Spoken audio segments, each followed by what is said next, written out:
Shalom saudari-saudara terkasih, senang sekali kita diizinkan Tuhan memasuki hari yang baru, Jumat 5 Februari 2021. Sebelum kita mengawali seluruh aktivitas kita, firman Tuhan hendaknya menjadi landasan. Injil Markus pasal 6 ayat 14 sampai 29 akan menjadi ayat yang kita renungkan pada pesta Santa Agatha, perawan dan martir. Tuhan sertamu dan sertamu. Inilah Injil Yesus Kristus menurut Markus.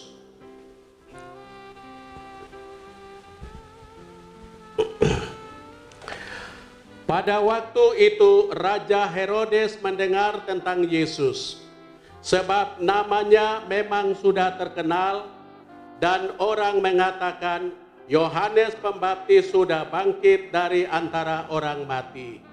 Dan itulah sebabnya kuasa-kuasa itu bekerja di dalam dia. Yang lain mengatakan dia itu Elia. Yang lain mengatakan dia itu seorang nabi, sama seperti nabi-nabi yang dahulu. Waktu Herodes mendengar hal itu, ia berkata, "Bukan, dia itu Yohanes yang sudah kupenggal kepalanya dan kini bangkit lagi." Memang Herodeslah yang menyuruh orang menangkap Yohanes dan membelenggunya di penjara, berhubung dengan peristiwa Herodias, istri Filipus saudaranya, karena Herodes telah mengambilnya sebagai istri. Karena Yohanes pernah menegur Herodes, "Tidak halal engkau mengambil istri saudaramu." Karena kata-kata itu, Herodias menaruh dendam pada Yohanes dan bermaksud membunuh dia, tetapi tidak dapat, sebab Herodes segan akan Yohanes karena ia tahu bahwa Yohanes adalah orang yang benar dan suci. Jadi ia melindunginya. Tetapi setiap kali mendengar Yohanes, hati Herodes selalu terombang-ambing. Namun ia merasa senang juga mendengar dia. Akhirnya tiba juga kesempatan yang baik bagi Herodias, ketika Herodes pada hari ulang tahunnya mengadakan perjamuan untuk para pembesar, para perwira, dan orang-orang terkemuka di Galilea. Pada waktu itu putri Herodias tampil lalu menari, dan ia menyukakan hati Herodes serta tamu-tamunya. Maka raja berkata kepada gadis itu, "Mintalah daripadaku apa saja yang kau ingini, maka akan kuberikan kepadamu." Lalu Herodes bersumpah kepadanya, "Apa saja yang kau minta akan kuberikan kepadamu, sekalipun itu setengah dari kerajaanku." Anak itu pergi dan menanyakan kepada ibunya, "Apa yang harus kuminta?" Jawab ibunya, "Kepala Yohanes Pembaptis." Maka cepat-cepat ia pergi kepada raja dan meminta, "Aku mau supaya sekarang juga engkau berikan kepadaku kepala Yohanes Pembaptis dalam sebuah talam." Maka sangat sedihlah hati raja, tetapi karena sumpahnya dan karena segan terhadap tamu-tamunya, ia tidak mau menolaknya. Raja segera menyuruh seorang pengawal dengan perintah supaya ia mengambil kepala Yohanes. Orang itu pergi dan memenggal kepala Yohanes di penjara. Ia membawa kepala itu dalam sebuah talam dan memberikannya kepada gadis itu. Dan gadis itu memberikannya pula kepada ibunya. Ketika murid-murid Yohanes mendengar hal itu, mereka datang dan mengambil mayatnya, lalu membaringkannya dalam kubur. Demikianlah Injil Tuhan.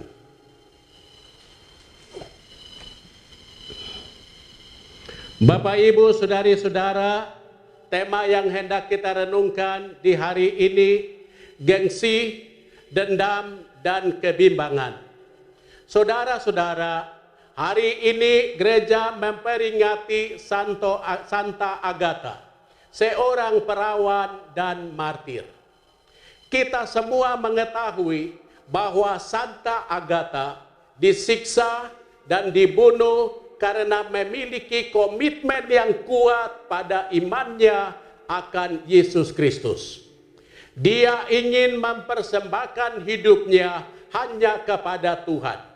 Maka dia menolak lamaran Quintianus, pegawai tinggi Kekaisaran Romawi, untuk menikah dengannya.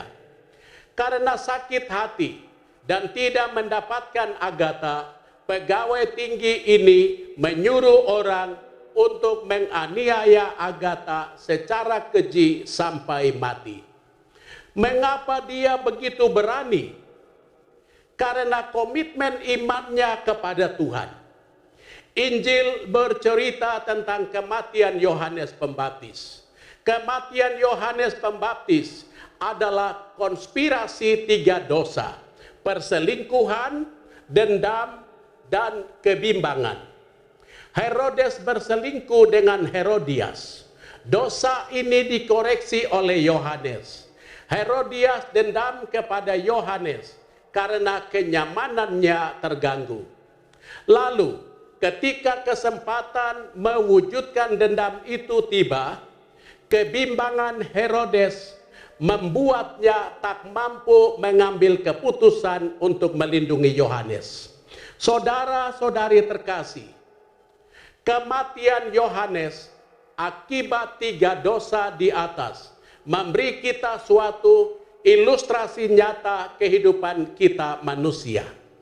Kesaksian Yohanes menyimbolkan suara hati yang tetap berseru-seru mengingatkan kita akan kebenaran.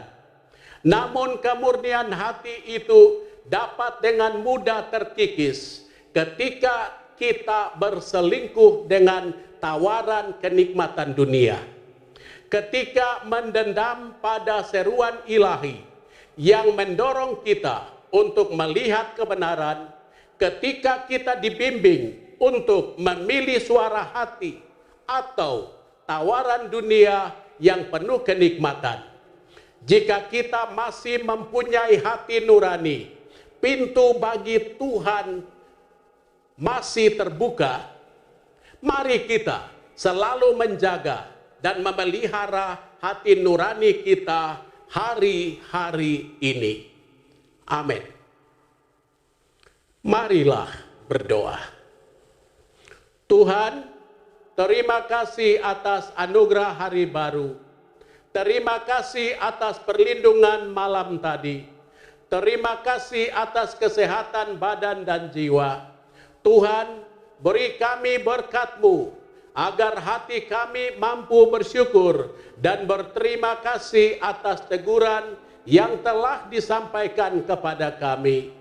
Terangilah hati kami agar menjadi lapang dan ikhlas menerima teguran, dan kemudian kami berani mengubah tingkah laku kami yang tidak sesuai dengan kehendak-Mu.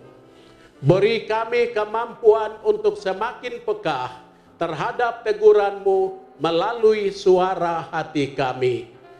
Kristus terang dunia, berkatilah keluarga-keluarga kami. Jadikanlah kami alat kasih-Mu, dan pantaskanlah kami menjadi hamba-Mu yang setia. Amin. Tuhan bersamamu. Semoga keluarga kita, orang-orang yang kita kasihi dan doakan, seluruh aktivitas kita hari ini dilindungi, dibimbing, dan diberkati oleh Allah yang Maha Kuasa, Bapa dan Putera dan Roh Kudus. Amin.